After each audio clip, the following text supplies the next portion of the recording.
people of the Isle of Man this weekend as they prepare to celebrate Tynwald Day on Monday. And thank you, Mr. Speaker, for hosting the Tynwald Day reception in Speaker's House last night with the Chief Minister, the President of Tynwald and the Speaker of the House of Keys. Now, Mr. Speaker, for several years I have received correspondence from former constituents who have moved from countries like Australia and Canada after a lifetime of paying tax in the UK. Nearly 500,000 British pensioners abroad have their state pensions frozen, while those in the EU and the United States receive annual increases. This is even the case for those who retire to the British overseas territories of Anguilla, Cayman Islands, the Falkland Islands, St Helena, Montserrat and Turks and Caicos. How can it be right that British nationals should be treated differently depending on where they live? So, will the Leader of the House make time for a debate on this long-standing injustice? Thank you, Mr. Speaker. And let me join the honourable gentleman in congratulating the Isle of Man on Tynwald Day and wish them every success going forward. On the issue of frozen state pensions, I can't respond in any detail now because it's a pretty complex area and I may well get it wrong, but I'll raise his concerns with the relevant ministers and see that if we can get an update on where we are and what proposals there might be going forward. But if the honourable gentleman seeks a debate about this, because it won't just be his constituents, but although he does take a particular interest in overseas territories, then that debate may well get an opportunity to put those concerns directly to the relevant minister. Lee Barron. Thank you, Mr. Speaker. Just over 18 months ago, Harshita Brella was murdered in Corby and her body was found in the boot of a car. We're aware that there's an ongoing police investigation and none of us wants to do anything to prejudice that, but her family feel isolated. Recently they flew over from India to get an update. When they hear nothing, they feel as though nothing is happening. So would the Leader of the House work with Home Office and Foreign Office colleagues to ensure that the family receive monthly updates on the progress of securing justice for Harshita? Thank you, Mr. Speaker, and I thank my honourable friend for raising this important case and share his horror at this horrific attack. And our thoughts remain with Harshita's friends and family, and I do understand the strength of feeling in this case. As my honourable friend points out, there is an ongoing investigation, but I do understand that the Home Office will be writing to him soon to address his concerns, and should he want a further meeting with them, I'm sure they'll be happy to arrange it. Thank you, Mr. Speaker. Yesterday, over 50 parliamentarians from across this House, alongside Ukrainian counterparts, wrote to the Secretary of State for Culture, Media and Sport about Masha and the Bear, a Russian cartoon character which sees the militarisation of children and a distinct lack of regard for boundaries as key themes. It's currently streamed to British children on Netflix and ITVX, produced by a Russian studio, paying tax to the Russian state, and has been labelled an instrument of Russian soft power by the Ukrainian Centre for Countering Disinformation. Does the Leader of the House agree with me that British children should not be an audience for content with these propaganda concerns? And will the Leader of the House ask the Secretary of State for DCMS to bring forward a statement on what the government intends to do about it? Thank you, Mr. Speaker. I do share concerns if children are being bombarded with propaganda. Because it would be highly inappropriate. And the honourable gentleman is absolutely right to raise these concerns here. I will take it up with the Secretary of State for DCMS and get an update on what the government intends to do and can do in this matter. Mary Kelly-Foy. Thank you, Mr. Speaker. It's been more than 2 years since the devastating explosion at Coronation Terrace in Wellington, and while the immediate emergency has long since passed, the impact on local residents continues. Families have had to live alongside an unsightly, derelict and potentially dangerous site, with prolonged delays in resolving insurance claims involving numerous parties, leaving the community in limbo. And as usual, discussions take place behind closed doors, but my constituents deserve to see all those involved working together to bring this matter to a conclusion. So will the Leader of the House advise on the best way to expedite action in cases such as these, where complex insurance processes appear to have stalled progress for far too long. Thank you, Mr. Speaker. And I thank my honourable friend for raising this matter. She is an assiduous campaigner for her wonderful constituency. It is important, Mr. Speaker, that work is done, that it's transparent and that it is timely. I would encourage the local council to engage with this matter and to work with my honourable friend to resolve this issue. It is their responsibility to help in these matters. But I will also reach out to the relevant government department to request that they provide my honourable friend with any available guidance on this matter. Jim Shannon. Mr. Speaker, thank you very much. Can I ask the Leader of the House, please, if you would ask the Foreign Secretary to make a statement on the escalating abduction crisis in northern Nigeria.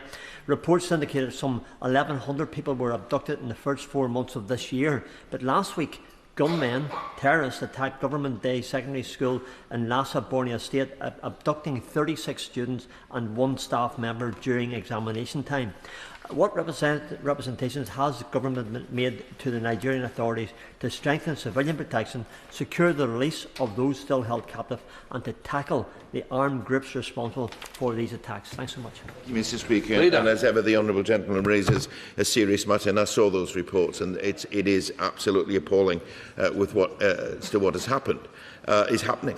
The UK stands firmly with the people and government of Nigeria against these attacks at this very difficult time, and of course with the families of the children who have been abducted. We do continue to work closely with the government of Nigeria, including through our ongoing security and defence partnership, and I will raise on behalf of the honourable gentleman his concerns with the Foreign Office. Len Stewart. Speaker, Craigmark Buntonians, a club from my hometown and the community I am proud to represent, have won the West of Scotland's Football League Division 3, showing that vital amateur league football plays a great part in our local communities. I would also like to thank Steve Clark, another Ayrshire man, for his outstanding contribution over the last 7 years, including taking Scotland to the World Cup and not forgetting our absolutely fantastic, amazing fans. Does the Minister agree that the achievements highlighted and the opportunities for a debate on the vital role that football plays within our local communities? Thank you, Mr. Speaker, and I thank my honourable friend for raising this matter. Football at every level, from Sunday League to the World Cup, play an important and vital part in local communities across the United Kingdom. So I join with my honourable friend in congratulating Craigmark Buntonians on their success and recommend, particularly in the light of what is unfolding in the World Cup, that should she apply for a debate on the importance of football, then I'm sure it would be well attended. Jones. Mr. Speaker, now the Leader of the House will be very well aware that our UK Labour Government has given over £340 million to the Plaid Cymru minority government in Wales, specifically for those with additional learning needs. So can the Leader explain why this money has not been distributed to local councils, and as all 22 local authorities and every teaching union has called for? Why is this vital funding being held back? Why isn't it being used to support our Welsh pupils with ALN? I'm at a loss to understand this. Can he help, please?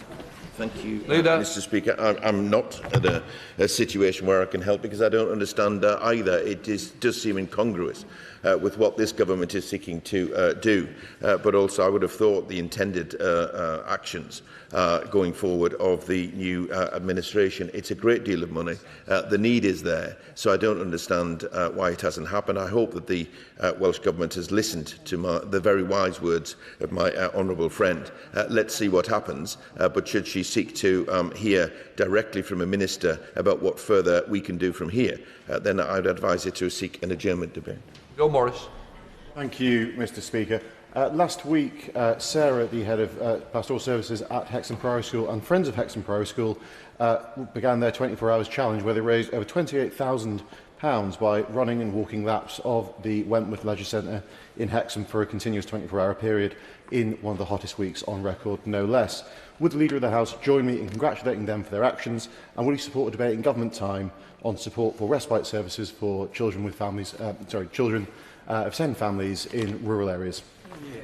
Leader. Mr. Speaker, and I certainly join my honourable friend in congratulating the remarkable achievement of Sarah Dodd and friends of Hexham Priory School, raising over £28,000, particularly during a heatwave. I'll be happy to raise my honourable friend's request for a meeting with the Department for Education to discuss how respite services for families of children with complex needs can be improved. But as he will have noticed, the Secretary of State is here and will have heard his remarks. Anderson.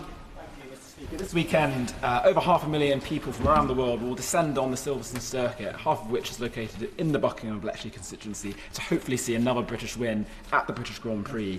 The race will also see Buckinghamshire showcase its status as a hub for high-performance engineering, where over 8,000 people are employed by 1,700 businesses.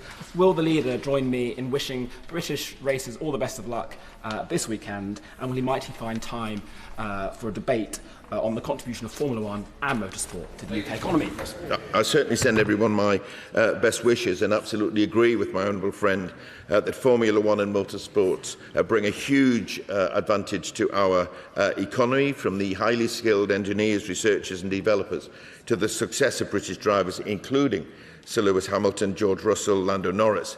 We have a great deal to celebrate. I hope there's more to celebrate in the future. I hope that all fans enjoy the race this weekend, and I thank my honourable friend for raising this matter today. Mr. Speaker, will the Leader of the House join me in congratulating the 2nd Wentzville Scout Group on their upcoming 100th year anniversary?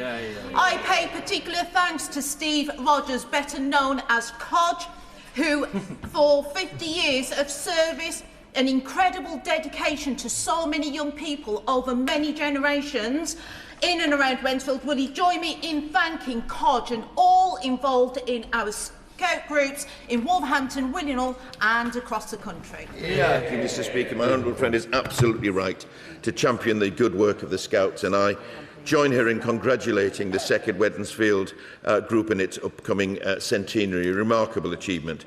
I also join her in thanking the voluntary service of Steve Rogers and indeed all the Scouts and Girl Guide leaders who generously give their time in support of young people.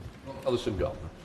Thank you, Mr. Speaker. On Sunday, I was delighted to attend the tea time event with the Fulford Community Choir. It was an uplifting and joyous event, and I congratulate Gail Sullivan, Wendy Godfrey, Anne Hollinghurst, Rowena Davis and all the volunteers and musicians who helped organise the event. Will the Leader of the House agree with me that choirs and community events such as this in Fulford Village Hall do so much to improve mental health, tackle loneliness and strengthen our communities and villages such as Fulford? Mr. Speaker, I certainly join my honourable friend in agreeing that choirs and local events can do so much to support and bring together our local communities, including helping with mental health and combating loneliness. Volunteers who help to organise events like the Fulford Community Choir are providing an invaluable service to their local community, and my honourable friend is absolutely right to recognise them this morning. Thank you, Mr. Speaker. Heat-related mortality has taken 10,000 lives over the last 5 years in England and exacerbated risk of ill health from asthma to stroke. With climate degradation, things are only going to get worse. So what steps are the government taking in order to address this and ensure there's proper facilities in workplaces and homes, as well as communities, to future-proof our society against extreme heat?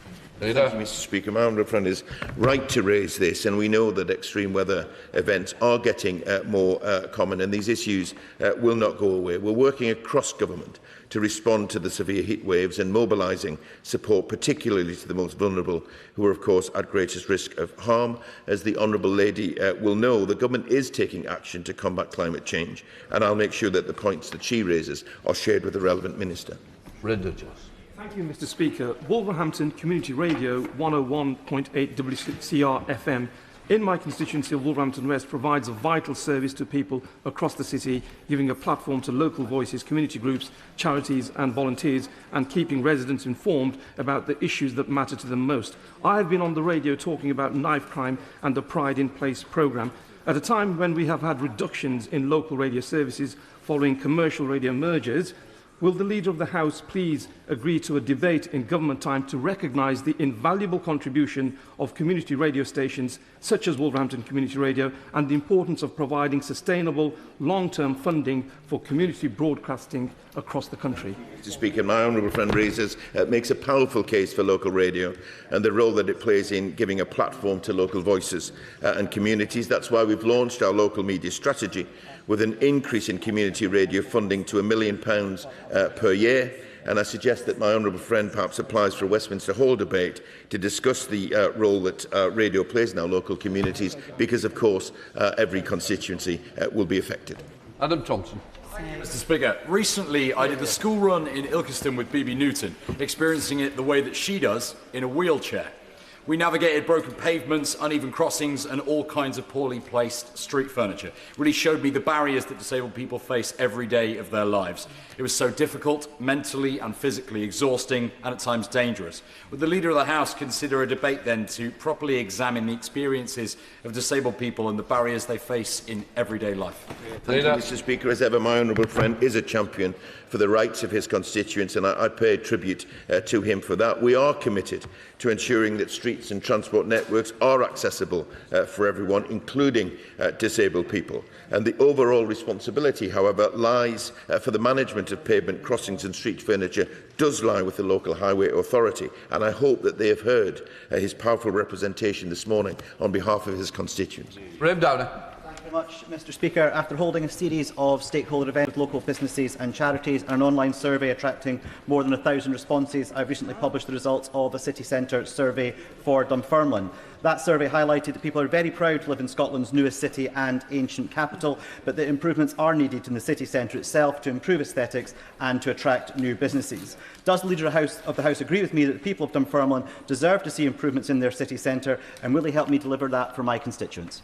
Thank you, Mr. Speaker, and I thank my honourable friend for raising this matter. Scotland has so many brilliant places to visit, and he's right to promote his city of Dunfermline. We are committed to backing Britain's tourism industry, supporting over 1.3 million jobs and £64.3 billion in gross value added to the economy. I would recommend that my honourable friend perhaps applies for what would be a very popular Westminster Hall debate. Thank you, Mr. Speaker. Around 59% of children in the most deprived areas reach a good level of development by the time they start primary school, compared to 79% in the least deprived areas. Baby Zone is a charity set up to level the playing field, providing free to access community hubs which offer services to support children's development. I recently had the privilege of opening Baby Zone's first Scottish hub in Easterhouse. I know it will make a real difference to local families. Will the Leader of the House join me in recognising Baby Zone's work? And will he consider allocating parliamentary time to debate how we close the development gap between affluent and poorer neighbourhoods so that every child gets a fair start in life? Leader. Mr. Speaker, my honourable friend is absolutely right to praise charities like Baby Zone who deliver a truly positive impact on local communities. Improving outcomes for pupils in deprived areas is an essential part of this government's wider mission to ensure that every child, whatever their background, can succeed. And I'd certainly encourage my honourable friend to apply for a debate on these matters so that ministers can not just praise the success of organisations like Baby Zone, but can actually outline plans about what further measures we intend to take. Jonathan Brash. Mr. Speaker, Ward Jackson Primary School in Hartlepool has been named as one of the top 10 schools in the world for overcoming adversity on behalf of their pupils. In the words of the award organiser, it is a school where leaders refuse to let circumstance define what a child can become. So will the Leader of the House join me in congratulating pupils, families, governors and especially the extraordinary school staff at Ward Jackson on this brilliant achievement in leaving no child behind, which shows Hartlepool once again leading on the world stage. Thank you, Mr. Speaker. And this government is absolutely committed to giving every child the best start in life. And I will join with my honourable friend in congratulating Ward Jackson Primary School for being named one of the top 10 schools in the world for overcoming adversity. and I'm sure that this achievement would not have been possible without the support of the brilliant staff, the pupils' hard work and the dedication of the families. That completes business questions. Let the front bench change over.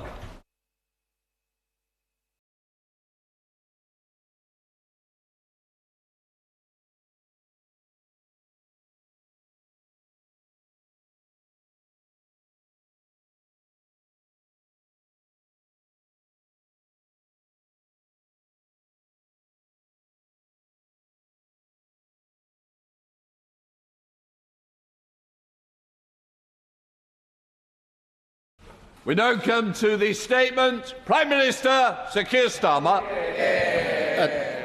Thank you, Mr. Speaker. This morning in Downing Street, I met some of the mothers and adult adoptees harmed by historic adoption practices in England. They are here with us in the gallery today. And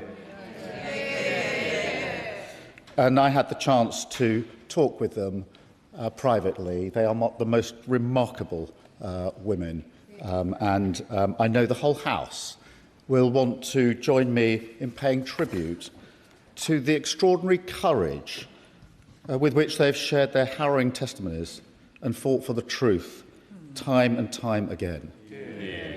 I have to confess, as I said to them this morning, I found it hard to read the testimonies and to hear their stories. I found it particularly hard as a dad. How much harder it must have been for them to go through that, to set out their testimonies and tell their stories over and over again. As they said to me this morning, something which is so intensely private, having to be public, and the courage and resilience they have shown, and others alongside them, is absolutely incredible, and I want to mark that. Mr. Speaker, what happened to them and to tens of thousands of mothers, children and families should never have happened. It is a stain on our history. Mothers, many young, vulnerable and without support, were coerced, bullied or misled into feeling that they had no choice but to have their children taken away from them. What a thing to do. And Mr. Speaker, these were not isolated or accidental acts. They were practices embedded within systems across local authorities, across voluntary and faith-based institutions, and in health and social care services, including parts of what is now the NHS. All institutions that operated with power over people's lives. Yet they did so without compassion, without consent, and without dignity or proper safeguards. Mr. Speaker, these practices were particularly prevalent between 1949 and 1976, but also extended beyond those years. In some cases, women, including those placed in mother and baby homes and other institutional settings, were cut off from their families, relationships, education and employment, and subjected to harsh and isolated conditions. Some experienced treatment that amounted to exploitation and abuse. Mr. Speaker, many were made to feel ashamed, and that came through very, very powerfully in the discussions I had this morning. Silenced and unworthy of care or dignity. Children grew up believing that they were unwanted. Young mothers were told that they were immoral and that their babies would be better off without them. And again, as they told me this morning, that lasts a lifetime and has a huge impact. Anne Lloyd Keane, here in the gallery, and of course formerly of this House, described to the Education Committee how she was stitched without anaesthetic and said, and I quote, that she was told, "You will remember the pain because you've been a bad girl." Mr. Speaker, many of those harmed in this way feel a gut-wrenching sense of shame, and Anne and others have said that stayed with her and that she still feels it today. And I know that this apology will not be able to lift that completely. It will help a little, I hope, but it won't lift it completely. And today I say to Anne, to everyone here in the gallery with us, to all those impacted and affected wherever they are in the country. And there are many, many thousands of them, including some who still have not been able to speak about what happened to them to this day.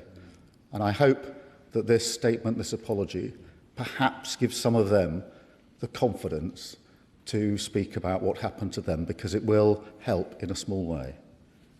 But I say this: the shame is not yours.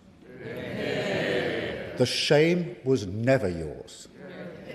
The shame is ours. And I say that on behalf of the whole country. I say it to every single person impacted. We are deeply and profoundly sorry. To the mothers who were told they were unfit, who were prevented from caring for the children they desperately wanted to help and to keep, and who've carried this loss for decades. To those who were not given the information they needed to provide informed consent, who faced pressure or coercion, and who experienced practices that were unethical. To the sons and daughters, the children who are now adults, who through pressure and coercion within these systems were taken from their families, denied their identity, their history, and sometimes their safety. To those who grew up believing that they were unwanted, some of whom were even told directly that they were second class. To those who've carried a burden of loss, confusion and stigma, or who experienced neglect and abuse without the protection or oversight that should have been their right.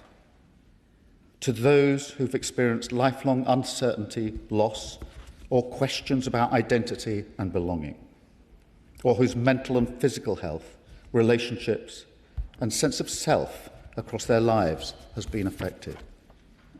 To the fathers who are denied a voice, excluded from decisions, or separated from their children.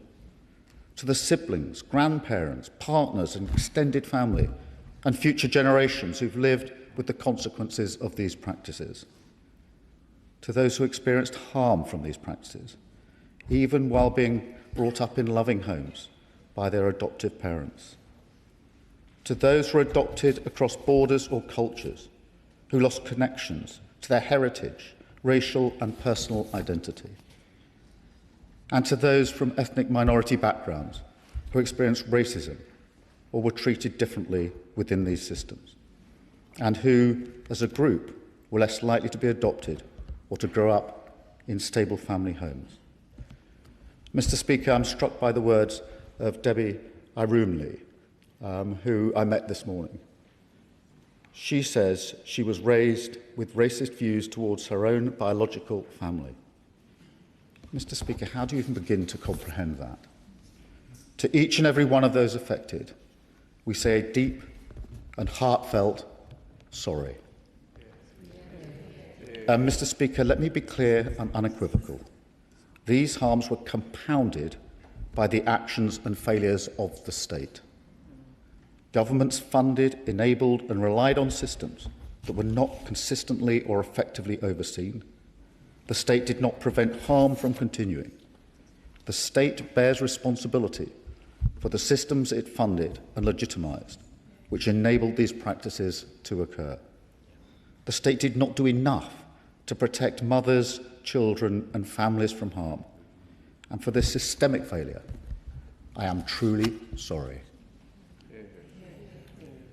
Mr. Speaker, many of those affected have suffered a further injustice. They've had to fight for the basic human right to know their own story. As Sally Ells has put it, we are treated as if the information about our own lives does not belong to us. Debbie was told her birth mother's life would be in danger if she tried to search for her. Barriers put in place at every twist and turn. Records have in some cases been lost, altered, or not made fully accessible to those seeking answers. And the whole process is painfully slow, traumatic and dehumanising all over again. Mr. Speaker, we do say sorry, and we mean it. But sorry is not enough. This must also be the start of real change, working with those affected and their families to improve access to records and to provide the care and support that people need. So today I can tell the House we will fund the development of a national online resource, creating a single access point to locate records wherever they may be held across the country. We will consult on requiring existing records to be retained for 100 years, so they will remain available across the lifetime of those affected. And my right honourable friend, the Education Secretary, is today writing to local authorities, regional adoption agencies and voluntary adoption agencies, setting out the expectation that requests for records should be responded to swiftly and with compassion and consistency. And we will expand access to funded intermediary services, with particular focus on pre-1976 cases, where access to support is currently most limited. We will establish national virtual peer-led support groups for mothers and adopted adults to improve access to ongoing trauma-informed support across the country. And we will work with NHS England to ensure those affected are taken seriously when they seek help. This includes new support for clinicians to better understand the impact of forced adoption and respond appropriately in their care. The NHS England will also explore how those who wish to do so can have their experience of forced adoption appropriately recorded in their health record. And finally, to further recognise those affected and ensure we learn the lessons of the past, we will commission a testimonials project to capture the stories of those with experience of historic forced adoption practices. Through all of this and more, we will continue to meet regularly with those with lived experience, guided by them to get this support right, to learn from our past and ensure that nothing like this can ever happen in this country again. Finally, Mr. Speaker, this national apology reflects and builds on the approaches taken by Scotland and Wales, whose devolved governments have also issued apologies for these practices, which we fully endorse. And I welcome the process underway in Northern Ireland to establish a statutory public inquiry into mother and baby institutions, Magdalene laundries and workhouses. And I also want to thank the Joint Committee on Human Rights and the Education Select Committee for all they've done to shine a light on this injustice. But most of all, I want to thank those who have campaigned for so long to have the truth recognised, including those who are no longer with us, to hear this apology that they fought for. It should never have happened, and you should not have had to fight so hard for this day to come. But today, finally, I do say on behalf of the state and on behalf of the nation as a whole, we see you, we hear you, and we are truly sorry. I commend this statement to the House, Mr. Speaker. Shadow Secretary of State Alex Burkhardt. Thank you, Mr. Speaker, and I'd like to thank the Prime Minister for advance side of his statement and also for coming to the House to deliver this statement himself. On behalf of His Majesty's opposition, we welcome very much what he has said and agree that whenever the state makes grave errors, it has a deep responsibility to apologise for what it did to those that it has wronged. 185,000 children grew up in Britain without their mothers because of bad decisions and fundamentally flawed beliefs that treated unmarried mothers with a shame and stigma that today is mercifully alien to us. But those decisions and those beliefs have left a permanent mark on each and every one of those lives, on children separated from their mothers and on the mothers whose children were taken away. As the Prime Minister said, this is a stain on our history. Bonds between mothers and children are the foundation of security and identity, indeed perhaps the foundation of all we have. And whilst I know from very much experience that the act of adopting a child is amongst the greatest kindness one person can show another, and that many of those children will have gone on to be raised by loving families, there can be no doubt that they will also have carried a great grief across many years. One cannot help to be moved by the very powerful testimonies that some have given. I remember just one. The journey back from the hospital was the longest I held my daughter. It was 2 hours, and it was like everything suddenly made sense. I just felt like this was absolutely right, and I wouldn't let go of her. A woman appeared and said, "It's time," and she was taken from my arms and handed over. And the baby howled. I assume I did. And the following week, they sent me back to school.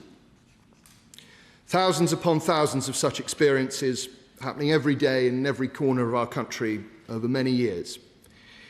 Thankfully, in the years since, a huge amount has been done to ensure that such things cannot happen again in our country. Change in adoption law and modern courts and legislation make a repeat of these injustices very much less likely. So we welcome the steps that the Prime Minister has outlined today. I very much welcome the fact that the Education Secretary is writing to local authorities and agencies, setting the expectation that requests for records should be swiftly responded to. I'm glad that that builds on the steps the last government tried to take to improve access to adoption records, offer post-adoption counselling and improve the complaints procedure for agencies. All of these steps, we hope, will make a difference to some of those experiences, some of those whose experiences lie in the past, and many in the future. Well, the state, I would like to ask the Prime Minister, if I may, just a small number of questions. The Education Select Committee called for an assessment of international redress schemes. Can the Prime Minister confirm whether the government is considering this? I very much welcome the Prime Minister's announcement of support groups for mothers and adopted adults. Could he tell us who will be responsible for establishing this service and what budget will be set aside for it? But I thank the Prime Minister very much for his statement and repeat what he has said to those affected. The shame was never yours. Well, could I thank him for the tone of his response and for the welcome for what the government set out today, and thank him for the care and attention that he has shown to this issues and linked issues personally. And can I say to him and the whole House that I genuinely believe it is so important that we speak with one voice in this House today, so that those affected know this is an apology from all of us in equal measure, and that it is a united House on an issue like this. And thank him for leading in that way, because it impacts not us in this chamber, it impacts all those who have been affected by this, to know that this whole House supports the apology that's given today, and the way it's being given is really important to them, and I do thank him for that. In relation to his questions, we are looking at schemes. We are being guided by those affected as the support that they think is most important to them, and will continue to be guided in that way. And as for responsibility, he asked, that will be the Department for Education, but I'm very happy to provide him with further information as these things develop. Thank you. Chair of the Select Committee, Helen Hayes. Thank you, Madam Deputy Speaker. The evidence the Education Select Committee heard from mothers and adult adoptees was utterly devastating. I want to thank Diana de Vries, Anne Lloyd-Keane, Sally Ells and Debbie Iromlu for courageously reliving their trauma so that we could shine a light on the extent of the injustice they suffered and the urgency of the need for a meaningful response. They should not have had to work so hard for so long just to be heard and to have their experiences recognised. I also want to thank the academics who gave evidence, and especially Professor Harold Gordon and Dr Michael Lambert, whose painstaking and rigorous research helped to prove what mothers and adult adoptees have long known, that the state was culpable for the wrongs they suffered by presiding over, funding and facilitating a system that systematically dehumanised unmarried pregnant women and their babies and inflicted horrific cruelty upon them. I thank the Prime Minister for this apology today. It is long overdue and much needed. I thank him for the breadth of the apology and for the work the government has done with survivors to get to this point. Women whose babies were forcibly adopted and who endured cruelty and humiliation in mother and baby homes and in the NHS should know today that the shame of this period in our history rests on the government and on religious and community and healthcare organisations who presided over, facilitated and sustained this system. It is not theirs to carry, and it never was theirs to carry. This apology, Madam Deputy Speaker, is a watershed, but it must be only the beginning of putting right the disgraceful wrongs of this shameful period of our history. So can I ask the Prime Minister to set out how progress on delivering the support that he has announced today will be monitored and how survivors will continue to be involved in it? And can I ask him to make sure, as the government progresses this work, that information on how to access this support is made widely available? Because, Madam Deputy Speaker, so many families have a story. There are so many stories that are still untold, so many who still feel ashamed to speak about this period in their lives and the lifelong impact of it. And they must no longer feel ashamed. They must feel that they can come forward and access the help and support that they need. Well, can I thank her for all the work that she has done on this and that she has led through the Education Committee and all the members of that committee. I've heard about the testimony to the committee and how difficult and harrowing it was for all concerned, and she's absolutely right to thank those who gave their testimony to the committee and those who supported the work of the committee. She used the word dehumanised, and that is the right word, although it hardly feels strong enough to me. To break the bond between a mother and a child is nothing less than dehumanising. It goes to an intense feeling that we all have as human beings, and to break that bond is indescribably painful, even to describe, let alone to have gone through. So dehumanising is the right word, and not just the initial act and all the pain and anguish, but then, as I discussed with those in the gallery this morning, the everyday reminders. Do you have children? What a difficult and awful question to answer over and over again. They've all come to terms with how they'll answer that question. A question we all hear, we all pose on a daily or weekly basis. Just really struck me this morning as such a simple everyday thing, but such a painful thing. And there'll be so many, thousands of those across all of the testimonies and all of the stories. In relation to her questions, the monitoring will be by the Department of Education. We will, of course, involve survivors as we go forward, and I've no doubt the committee will want to monitor that itself and to be updated regularly. And the point she makes about making the support widely known is so important, because there are many thousands who need the support and they need to know it's available. And I'm acutely conscious, as I said during the statement, there are some who've still not been able to speak about this to this day. And I'd hope that by making it widely available and widely known, the support, that may help some of them to feel that they can come forward and get the support they need. Thank you. Liberal Democrat spokesperson Munira Wilson. Thank you very much, Madam Deputy Speaker. Could I thank the Prime Minister for advance sight of his statement? And on behalf of the Liberal Democrats, I'd like to welcome the Prime Minister's apology, and we associate ourselves fully with all of his remarks, including those about being united as one house in this apology. And can I pay tribute to all the mothers and children who have campaigned for so long, so bravely for this apology. Speaking as a mother, I cannot begin to imagine the trauma, the agony and the shame they experienced and have had to live with. The testimony they gave to the Education Select Committee this year is some of the most powerful and harrowing ever heard in this Parliament. The mothers who gave birth denied pain relief as punishment, then given just a few hours or days with their newborn babies before they were stolen away, and the children only finding out years or decades later what had happened to them, discovering that they were victims of this appalling scandal. And this evil has been compounded by the long wait for an apology. It should have come long before now.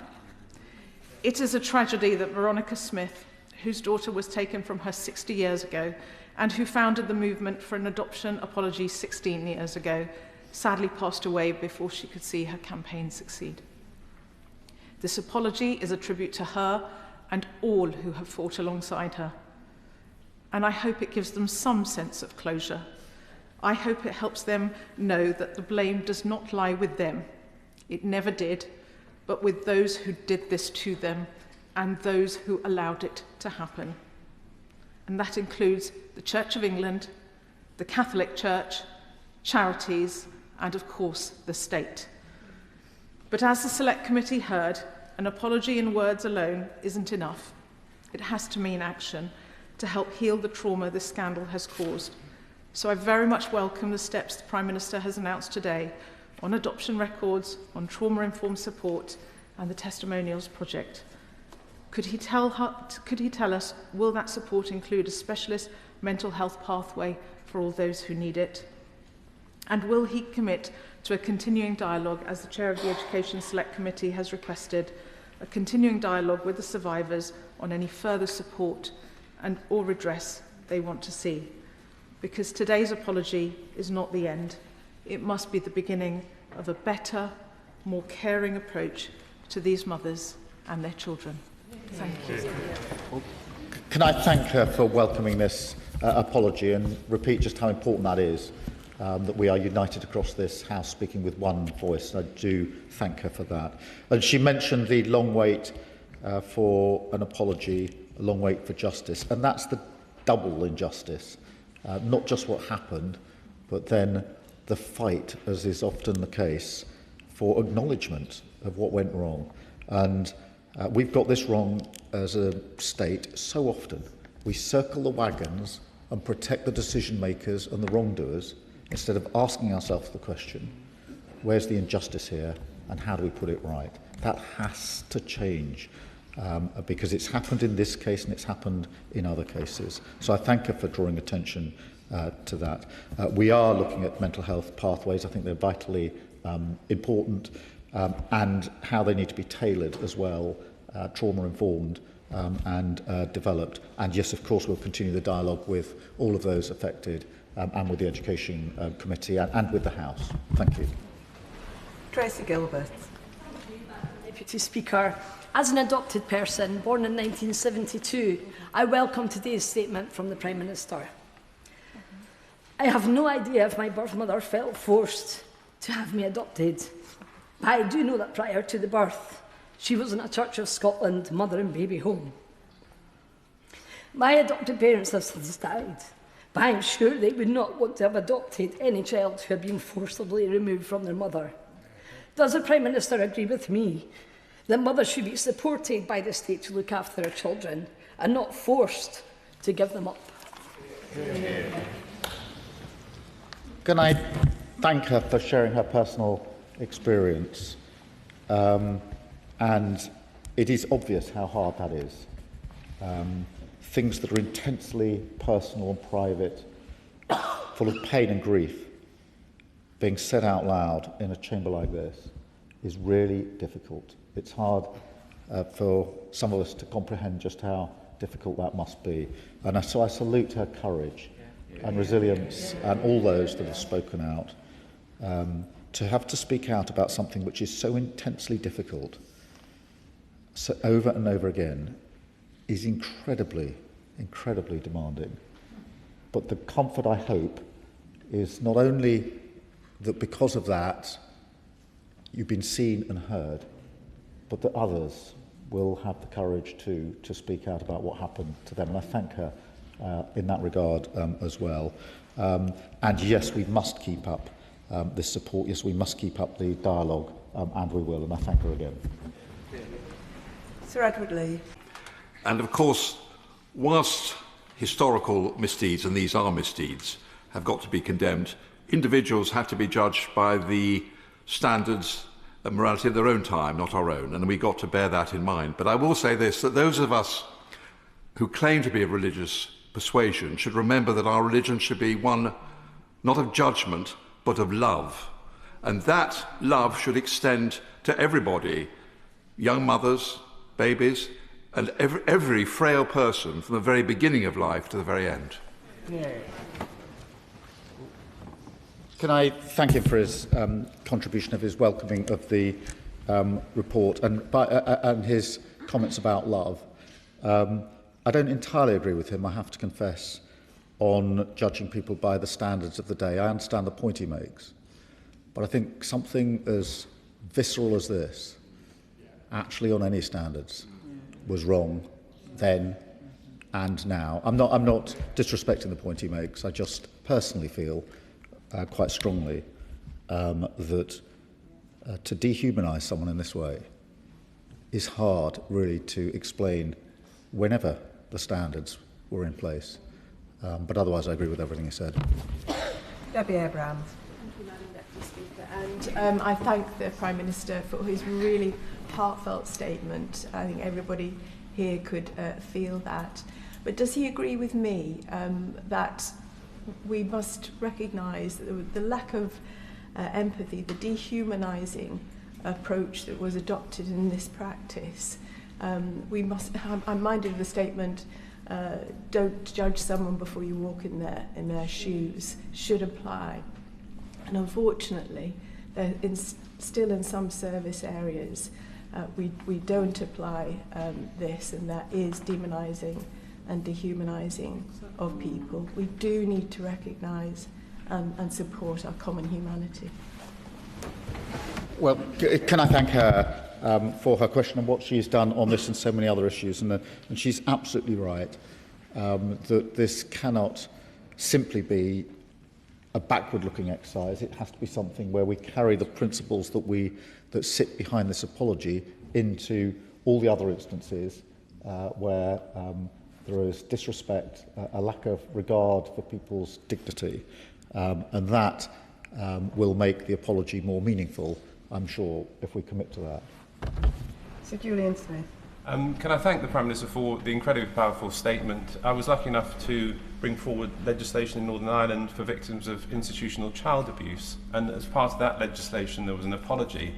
Those people, like the victims in this case, waited decades for people in important positions to properly listen to them. And I think what he's done today is a massive step forward. But even when the apology took place in Northern Ireland, the churches could not bring themselves to move away from the script provided by their lawyers. And I would just urge every institution that has been involved in these horrendous crimes to properly say sorry.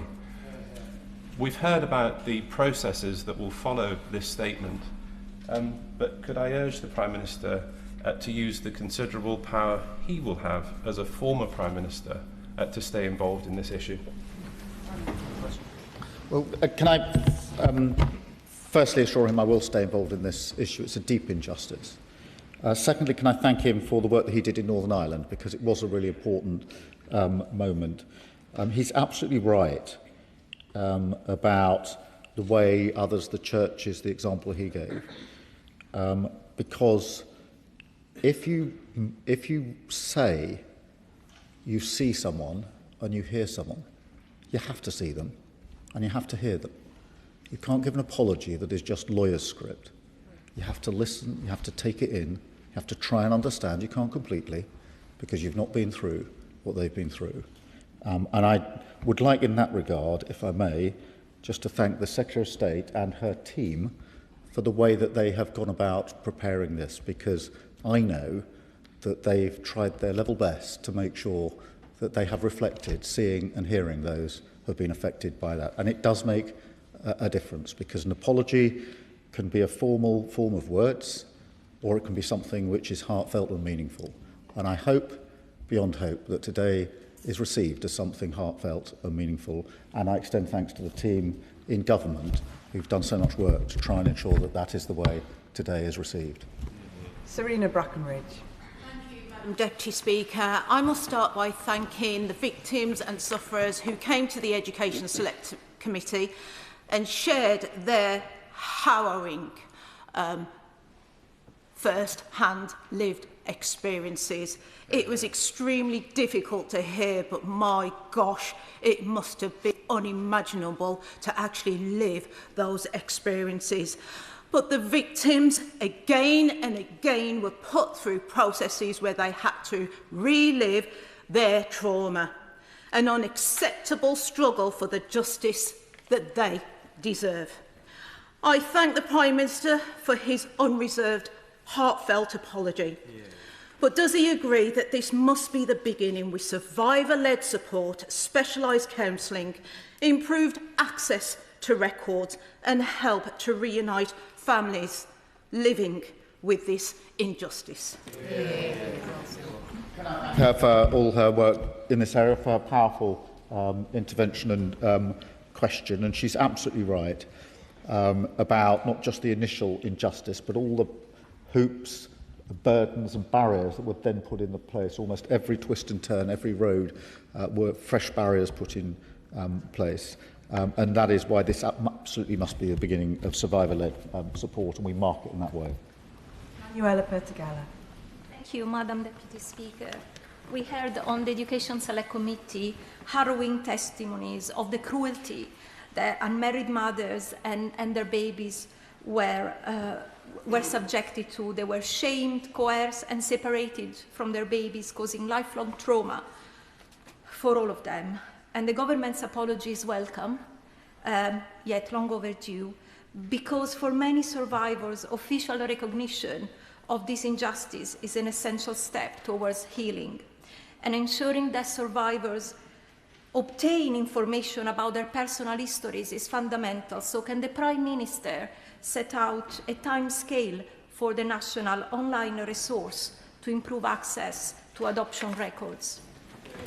Well, can I thank her for her work on the committee and agree with her that the apology is long overdue. It should have been given a long time ago, in my view. The point she makes about information is so important, and the online resource will be put in place as quickly as possible.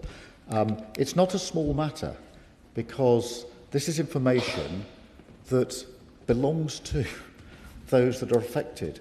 It's not information that's provided to them out of some service from the state. It's their information, and the fact that barriers have been put in the way of those seeking their own information about their own lives, their own identity, is an appalling additional injustice, of which there are very many in these cases. Rachel Maskell.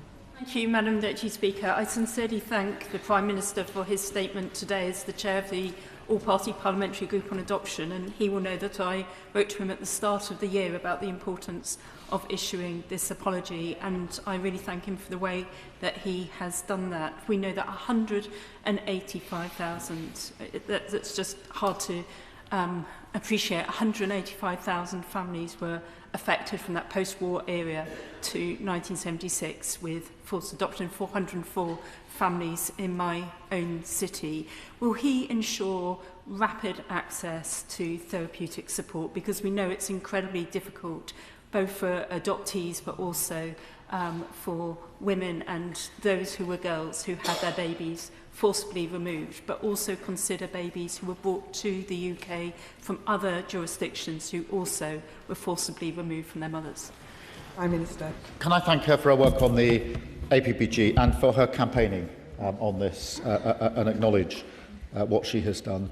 As for the number, whether it's 185,000 or not, which is a shocking number, I worry it may be more than that, because I worry there are cases that we still don't know about, where the records aren't available, and where, as I say, some people have felt that they still can't talk about it. So that rapid access to therapeutic support is hugely important. She's right to highlight it.